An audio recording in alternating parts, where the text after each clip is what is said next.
Coba kita perhatikan kulit ayam ini. Ini adalah kulit ayam petelur.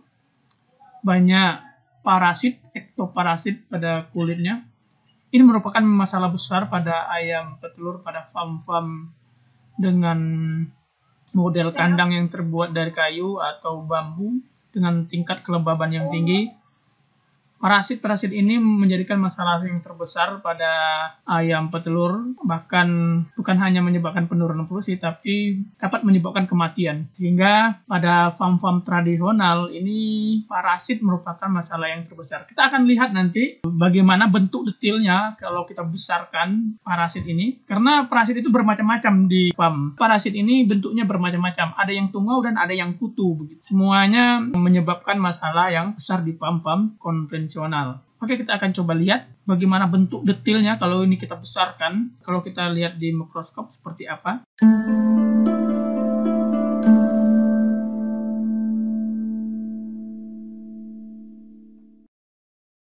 Ini tidak separah video yang tadi, tapi kita akan lihat apakah ini ada masalah di kulit ayamnya.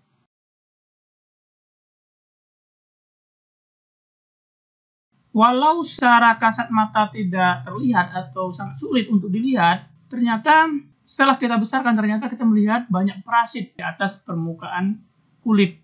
Kulit terlihat kusam, banyak serpihan-serpihan kulit seperti ini. Ini dimakan oleh parasit ini. Ini ukuran parasit kurang dari 1 mili. Jadi kalau kita melihat secara kasat mata, kalau dia tidak banyak, susah untuk dilihat. Kecuali dalam investasi yang sangat besar sekali. Apalagi dengan video yang pertama tadi, itu akan jauh lebih hebat daripada yang ini. Ini secara kasat mata kita akan susah melihat banyak parasit di atas permukaan kulit. Cuma setelah kita besarkan ternyata cukup mengerikan begitu. Kalau memang ini banyak jumlahnya, investasinya banyak, kulit ini akan merah, iritasi yang luar biasa, bahkan sangat fatal untuk menurunkan produksi, bahkan kematian. Cuma dibandingkan beberapa jenis parasit yang lain, nanti kita akan lihat video yang lain, jenis parasit yang lain, ektoparasit yang lain, itu jauh lebih membahayakan, menghisap darah, sehingga ayam bisa mati. Kalau kita perhatikan pada video ini, ukuran parasit itu beragam, mulai dari kecil sampai yang besar, sampai yang dewasa, yang betina, dan yang jantan. Jenis parasit ini umumnya berada di permukaan, langsung berada di atas permukaan kulit, memakan serpihan kulit, sehingga menyebabkan kulit iritasi, membuat ayam stres dalam jumlah yang besar. Ini akan menurunkan produksi ayam karena ayam itu stres begitu, dan juga ayam tidak nyaman karena gatal, sehingga susah untuk berproduksi dengan baik.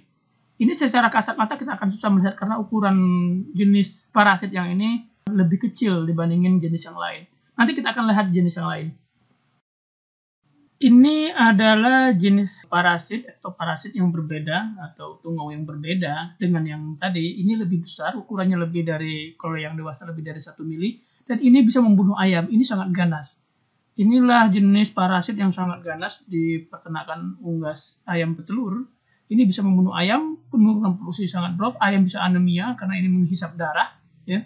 Ukurannya lebih besar. Ini pada ayam yang mati dia akan keluar di bulu. Banyaknya tinggal di bulu dibanding di permukaan kulit. Dia lebih banyak di bulu, di tangkai-tangkai bulu. Ini juga banyak kita temukan di sekitar kandang, di baterai, di kotoran ayam, di tanah-tanah di sekitar kandang. Nah, ini sangat mengganggu ayam dan sangat mengganggu pekerja. Jadi para pekerja bisa teriritasi kulitnya karena ini menggigit, menghisap darah juga, dan ini sangat ganas. Sangat poten sekali untuk menurunkan produksi dan kematian. Pada ayam yang mati, terlihat pucat, anemia, bahkan kulit bisa keropeng begitu, dan terjadi iritasi yang cukup berat. Inilah yang terbahaya. Kalau kita perhatikan, ini memang lebih besar dari ukuran parasit pada video yang pertama tadi. Namun, tetap kita butuh kaca pembesar atau mikroskop agar dapat melihat lebih jelas lagi. Coba kita lihat dengan mikroskop. Ini kita lihat dengan mikroskop, kita lihat di bulu, begitu banyak parasit ini, sebagian telah menghisap darah berwarna hitam atau kemerah-merahan. Ayam ini sangat menderita ya dengan ini. Ini akan menyebabkan anemia yang hebat pada ayam. ayam tidak berproduksi dengan baik, ayam stres hebat, dan ini juga menjadi faktor penyakit-penyakit yang lain. Ini berada di bulu ya, banyak di sekitar bulu. Bulunya rata-rata kusam.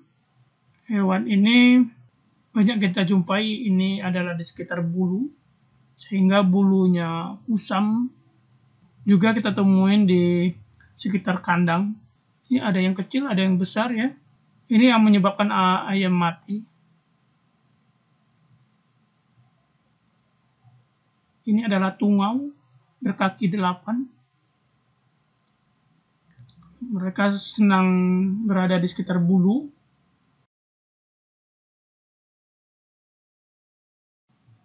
Sebenarnya sebagian besar ektoparasit itu sangat aktif pada malam hari ya. Coba kita lihat di atas kertas menggunakan mikroskop.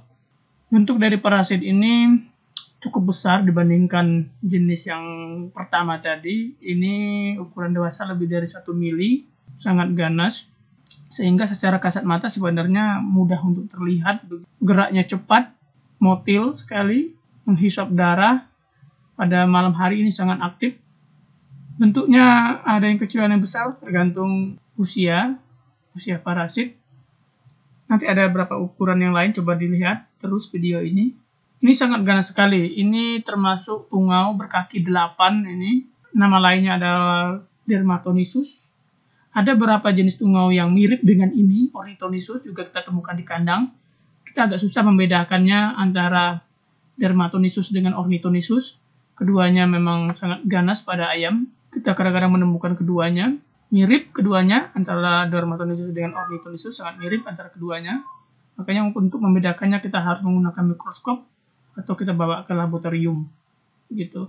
Kedua tungau ini adalah tungau yang sangat ganas dan sangat aktif sekali. Jika kita perhatikan, ayam ini memiliki vial yang rusak, keropeng begini, kemudian jenggernya juga rusak, keropeng, beriritasi, anemia. Ayam ini sangat menderita oleh infestasi parasit atau parasit yang ganas. Ini akibat oleh Dermatonisus dan Ornithonisus. Kulit ayam ini rusak, keropeng seperti ini, hingga banyak kematian. Parasit ini tersebar di sekitar kandang, lingkungan kandang, sekitar bawah kandang, sehingga jika kita berada di sekitar kandang, kita juga bisa menjadi korban oleh ektoparasit ini. Kandang baterai yang terbuat dari kayu atau yang terbuat dari bambu dan hygiene yang kurang merupakan habitat yang bagus untuk ektoparasit ini. Mereka akan tumbuh dengan pesat di sini. Kalau kita lihat, ini ada parasit ya, sampai terlihat di papannya. Ini adalah ektoparasit yang merupakan papan-papan penyusun kandang. Ini sangat jelas sekali berada di luar ayam. Parasit berada di bawah kandang pada kayu-kayu penyusun kandang, dan di bawah baterai inilah yang paling banyak habitat. Ini adalah tempat tinggal yang baik bagi ektoparasit di bawah baterai, tempat seperti ini. Ini banyak sekali parasit kita jumpai pada bambu seperti ini. Investasi parasit pada peternakan ayam konvensional merupakan masalah yang cukup besar. Banyak kerugian yang ditimbulkan, sehingga perlu teknik atau cara mengatasi masalah ini dengan tepat. Karena untuk mengatasi masalah kutu membutuhkan biaya yang sangat besar. Pada video berikutnya, saya akan coba membahas bagaimana melakukan treatment dan pencegahan ektoparasit yang lebih efektif. Kenyataan di lapangan, masalah ektoparasit ini selalu terjadi berulang-ulang karena penanganan dan pencegahan yang kurang tepat. Oleh karena itu, saya akan coba nanti di video-video berikutnya untuk memaparkan bagaimana cara yang paling efektif untuk mengatasi masalah ini agar tidak berulang. Maka silakan subscribe bagi yang belum subscribe channel ini, serta klik tanda loncengnya sehingga jika ada video-video yang baru nanti ada notifikasi dan pemberitahuan. Terima kasih.